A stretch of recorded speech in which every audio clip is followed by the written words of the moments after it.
Today, I'm going to give you a worldwide tour of the energy sector and what's really happening in the energy sector and how it concerns the workers. Actually, energy transitions are underway, slowly in some countries and very fast in other countries.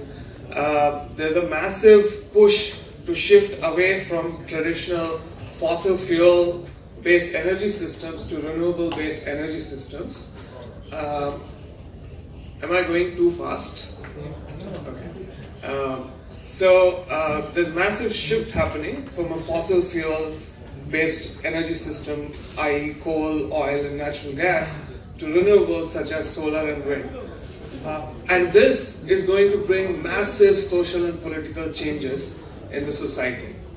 Now, this is going to affect energy workers in particular very hard, and also it is going to hit energy unions, and some of that aspect I'm going to demonstrate. Okay, so what I'm going to do today is I'm going to explain the global energy situation first, talk about fossil fuels and renewables, and then talk about the first historic energy transition, because that will help us, that will allow us to understand the current transition, because this is not the first time that energy systems have changed. And then I will talk about the current transition and finally delve into the challenges that workers might face and are facing in some countries. Okay, to understand the global energy landscape, we must know that more than 80% of global energy, and I'm not talking, many people confuse between energy and electricity. I'm not talking about electricity. Global energy comes from fossil fuels, i.e. coal, oil and natural gas. And the share of renewables right now is 13%, predominantly biomass, but solar and wind and other forms of renewables are also growing. Now, one very important distinction that everybody must make when you are talking about energy sector is what source is used for what is the use of every source. So coal, which in the 18th and the 19th century used to be a fuel for all kinds of energy, from railways to household heating to cooking to coal gas for lighting, etc. Coal is now limited to electricity sector and industrial steel production and iron production, etc. When you look at oil, oil is a transport fuel, 63%. You take any year, I got figure for 2012, but if you look at 2017, the figure will come down to 60, 65. So oil is a transport fuel, and it's also used a little bit in the industry. This is a very important distinction I'm making because this will allow you to understand my next section. When you come to natural gas, it's a power / industry / heating fuel. So its application is in that as compared to transportation. Now let's talk about renewables. We in the academic world and the research world, we distinguish renewables in two different categories.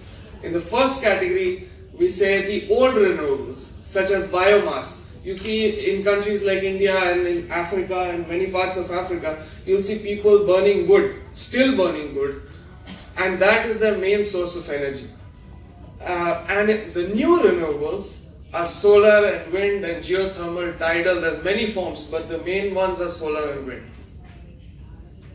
Okay, so what's really happening in the world of renewables is massive investments are happening from all countries, but dominated by Western countries, but also China is one of the biggest renewable industries. China is installing more solar panels and wind turbines than rest of the world combined. And some countries, just to demonstrate that this renewables is not like, oh, something will happen after 50 years. It's real. Smaller countries such as Iceland or Costa Rica, to some extent Denmark, they have transitioned away from fossil fuels. They are now into a renewable world. And in the Paris Agreement, almost 200 countries said that, look, we can't have a world which is sustainable if the emissions continue to grow. And so 200 countries have committed to transitioning away from fossil fuels. And just to demonstrate in the graph, you can see solar from 1990, from the year 1990 to 2014, has grown at an average of 44%. No other fuel source has grown at this pace. Same as the wind, around 24%. Overall, renewables have grown at 2 to 3% for the last, but the growth is going to be massive in the coming years. Okay, overall, one more important aspect when you compare fossil fuels and renewables. Today, the global fossil fuel consumption is about 13.5 terawatt. When compared to solar, wind, biomass or hydro, it's much less. The potential of solar, wind, only solar can generate 900 times the energy required, the current energy requirements. So my question is, were fossil fuels, i.e. coal, oil and natural gas, always the dominating energy fuel? As I demonstrated, more than 80% of global energy comes from fossil fuels. So the answer is that no.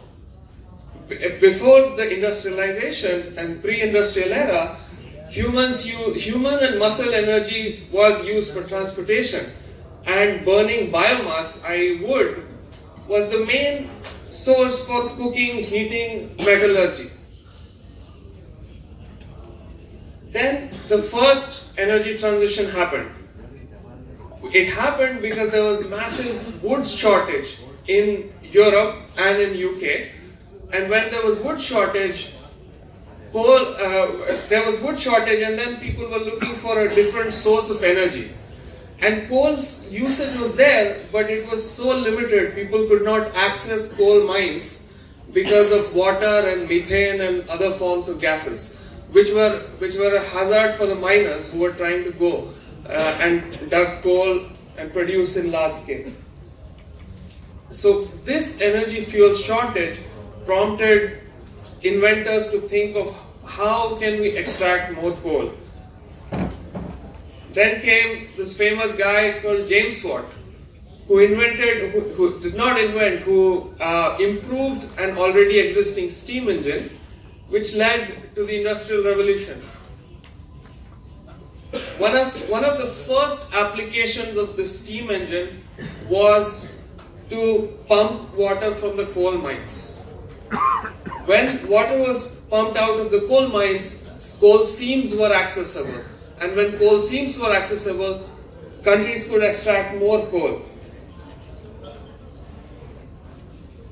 Okay, so, and then after that, the application of steam engine was also done in industries such as iron, cotton, steel. And it basically, coal also, and when coal production increased, coal also enabled railways. So that is where the first shift happened from a biomass / human energy system to a predominantly coal-based energy system. And after UK, other parts of the industrializing world first, and then later countries like India, China also transitioned from biomass / human energy to coal-based energy. Now some countries in the Middle East and Africa, they didn't go through this traditional transition. They went from biomass / coal to gas or oil-based energy system.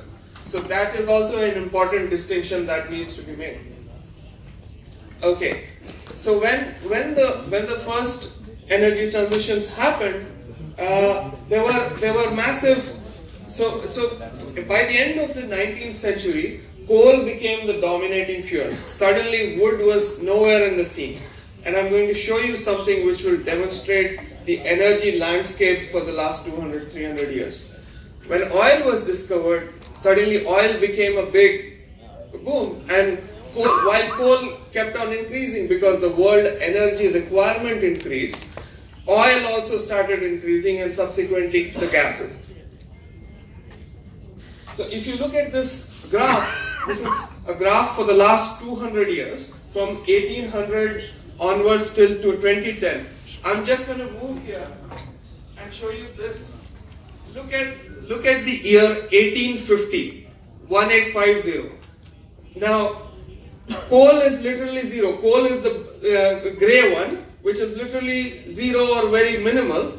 But then if you look at the year 2000, if you move there, you will see coal is suddenly a dominating energy fuel, and oil and gas has also come.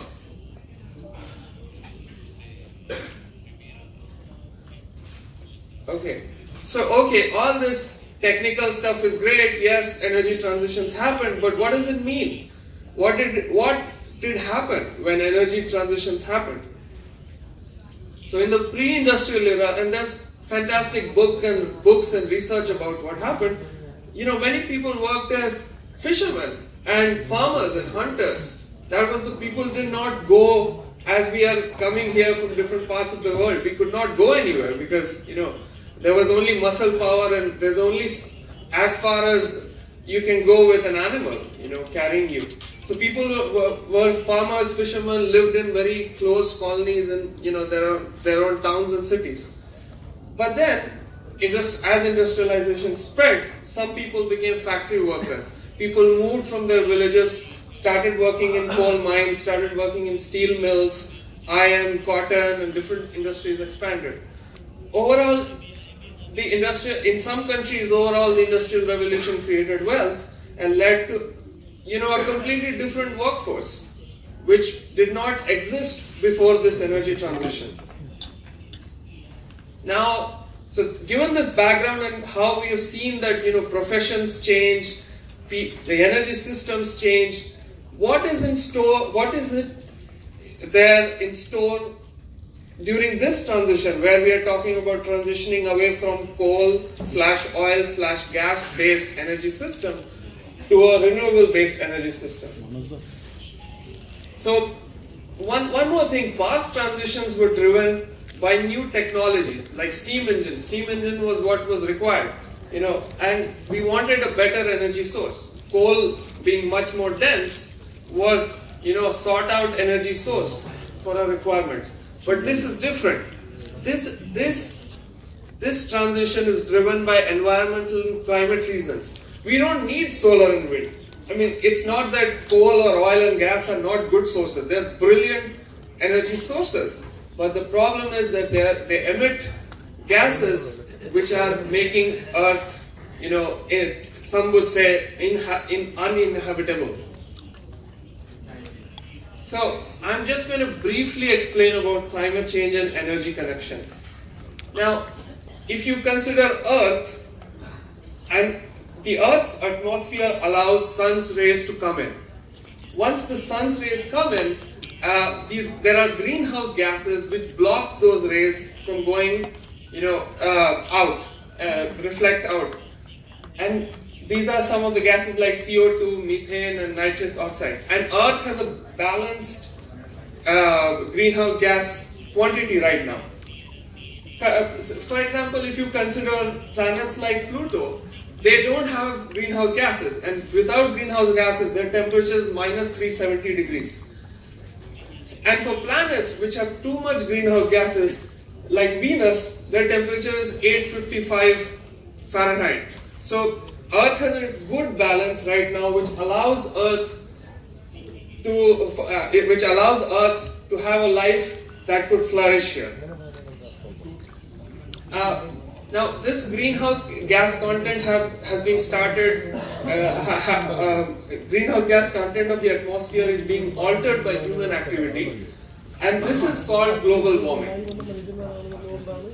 Okay, this graph shows that if you look at 1800 on the right hand side of your graph, 1800, the emissions were 275 parts per million of carbon.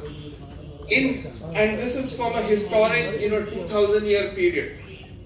From 1800 to, if you look at current, we have already managed to increase from 275 to 400 plus. And this is all because of emissions from fossil fuel based energy sources. And there's evidence, how climate is becoming warmer. Already scientists have predicted that 1 degree, and the Earth has warmed by 1 degree. And there's been many studies which directly attribute this climate change problem to fossil fuel emissions and industrial production. So there's an IPCC report which claims that 78% of global warming is caused by fossil fuel burning and industrial production. The irony is that while industrialized nations started this process, and now countries like India and China are catching up, the worst impacts would be felt in countries, like in Africa and Asia and in poorer countries. And I mean, even the recent Kerala floods, to some extent, you can attribute that directly to climate change, because such kind of rains these kind of rains are increasingly happening because of sea level rise, and then therefore the evaporation is much more, and then all the coastal areas are getting flooded and so on. And these are common pictures. You'll always see North America is currently having massive wildfires because it's so dry. And then there's drought, and then there's also all sorts of cycles. So there's massive, unpredictable climate events happening all over the world. And it is going to be, the poorer workers are going to be affected the most because of this. This is the climate vulnerability map. And if you see the red section, these are the countries that are going to be the worst affected. Africa, Pakistan, India, Bangladesh, and so on. The rich countries, they are going to be fine. Not because they are not going to be affected by climate change, but because they have the resources to manage extreme climate events. Okay, so coming to the present situation, and what does all this mean for the workers? Basically, the speaker before me said that at the Paris Agreement, many countries met and decided that slowly we have to move away from fossil fuel sources. Now, this is the coal production graph. If you look at coal production graph from 2011, after these countries have started making commitments and climate change is becoming a mainstream issue, there's a slight decline in coal production. From 2011, 2012 onwards, it's on a declining path. In UK, which started the Industrial Revolution and started harnessing coal, there is no coal now. Coal is dead. So UK has completely moved away from coal. And so has many other countries. Coal production has stagnated in China, which consumes and produces half of world coal. But in countries like India and the new centers like Kenya and Pakistan, where coal production is increasing. Therefore, the decline is not steep, because some countries are increasing and some are decreasing. In terms of crude oil production, now companies and countries and people and all sorts of organizations are investing in electric vehicles to deal with the transportation problem. Because transportation is going to be a big challenge to move away from fossil fuel. Electricity is easy because we already have the technology to move to solar and wind and natural gas to some extent. But transportation is a big challenge. It's there in the passenger segment. The problem is now in the electric, in the freight and in the airplane segment. So that is something people are working on. Now, all future projections, even pro-fossil fuel companies are projecting that in the long run, fossil fuels are going to decline. And if you look at solar and wind, they are going to increase. And 2040 is sort of as a year where after which fossil fuels are going to dip. Till then also it will decline, but then after which it will dip. Now, in different countries, the context would be very different. In some countries, it will be much faster, and in some countries, it will be much slower. Okay, Now I'm coming to the main topic, and I will. So what happens when these, and this is what I'm studying, I'm researching, and so what happens when regions, when fossil fuel industries decline? There's direct jobs, and I know that this figure of 13 million is wrong, but this is the only figure available, and I know the figure is much more, and fossil fuel workforce is massive, but their jobs are at stake. Indirect jobs, people, if you go to any coal town, you will see that people are selling from tea to different shops. Their jobs are at stake. And then there's induced jobs, such as, for example, if you take India, 40% of railways revenue comes from coal freight. So if coal declines, railway declines. So the entire ecosystem in the industry collapses there. And coal towns and oil towns may suffer severely. Government, for example, in states like Jharkhand, 10% of revenue comes from coal. So if coal declines, the government revenue declines, so the common services to common people declines. Unions membership may also decline, and I will demonstrate it from the example of UK. What happened in UK? So, if you look at UK, in the year 1920, there were more than 1 million workers. Now they have zero. And National Union of Mine Workers, which once was a mighty union with almost 1 million members, now just has 100 members. Because the coal is gone. So the workers are gone, and therefore the membership has declined. Now, there are claims. So this is the fossil fuels side of the story. There are claims that okay, great. We understand that fossil fuel workers will lose jobs, but renewables will create so many jobs. Some reports claim renewables will create 10 times more jobs. Solar itself, there are reports which claim that solar itself will create more jobs than the entire fossil fuel industry. And some of the claims I am testing as part of my studies. But essentially, they are claiming that 24 million jobs will be created if we meet the 2-degree target, and 6 million jobs will be lost in the next 15 years. Now, one of the comparisons we made between fossil fuel jobs and renewable jobs is this. By and large, fossil fuel jobs in the coal oil industry are permanent jobs. I'm not saying all. Even in India, contractual workers have increased, but by and large, these are good permanent jobs. They get decent wages compared to other industries in many countries. In most cases, they are unionized. And sometimes they are in public sector, so they are much well off. And when you compare to renewable jobs, they are temporary jobs. You just need cleaners. You just need maintenance people. These are part-time jobs. These are not full-time jobs. There's only few full-time jobs. Salaries, we don't know. Unions, I'm not sure if anybody here is representing solar or wind. I'm not sure, because the penetration, as my understanding is very less in the new renewable energy industry, and majority of these jobs are in the private sector. So just in the end, I would just say that as unions, it's important that you think about how to make sure that fossil fuel workers and their communities who are losing employment revenues can transition to better industries if this happens and when this happens.